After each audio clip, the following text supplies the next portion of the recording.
সে 40 বছরে উপনীত হয় তখন কি বলে ওয়ালা রাব্বি আউযিনি হে রব্বে কারীম হে প্রভু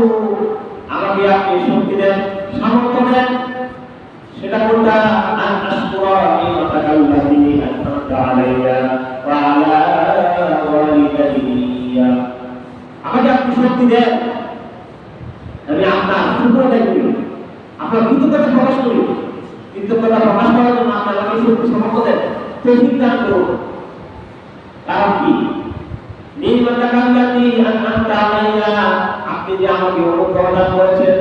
ছোট থেকে আমাকে বড় করেছেন মায়ের গর্ভ থেকে আপনি আমার ইচ্ছা বলে মৃত বের করতে পারবেন কিন্তু মৃত না বানাই আমাকে জীবিত অবস্থায় দুনিয়াতে পদার্পণ করেছেন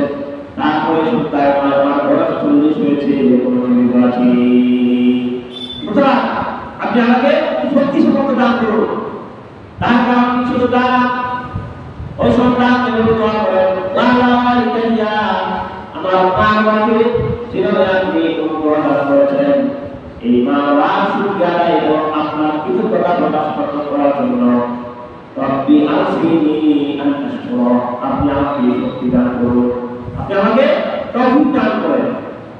এভাবে সেই সন্তানগুলো মানুষ 40 বছর উপরে দোয়া করতে থাকে একটা মানুষ